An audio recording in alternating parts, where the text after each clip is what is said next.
Zee 24 तास एक पाऊल पुढे।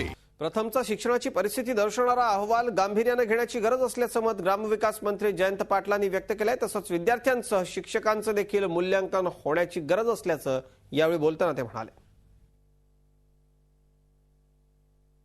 त्यांचा जो अहवाल असेल तो गांभीर्यानेच घ्यावा लागेल आणि त्या त्रुटी ज्या त्यांनी पुढे मांडलेल्या आहेत त्या आपल्याला आणखीन जास्त काम करून सुधारले पाहिजेत। मुलांची तयारी झाली आहे किंवा नाही हे असेच काही वेगळी जर परीक्षेला विरोध असेल केंद्र सरकारच्या शिक्षण तज्ञांचा तर काहीतरी वेगळं माध्यम तयार केलं पाहिजे की जेणेकरून त्या शिक्षकांचा परफॉर्मन्स मुलांच्या प्रगतीच्या सुसह्य लाईनमध्ये आहे का नाही, शिक्षकांचा परफॉर्मन्स व्यवस्थित आहे का नाही, शिक्षक कुठे कमजोर आहेत का, कमजोर शिक्षक असेल तर त्याला जास्त त्याचा दर्जा कसा उंचवायचा याच्यासाठी वेगळे प्रयत्न करणं एका बाजूला आणि दुसऱ्या बाजूला मुलं जी कमकुवत आहेत त्या कमकुवत मुलांची तयारी करण्यासाठी देखील विशेष परिश्रम घेतले पाहिजेत। झी 24 तास एक पाऊल पुढे।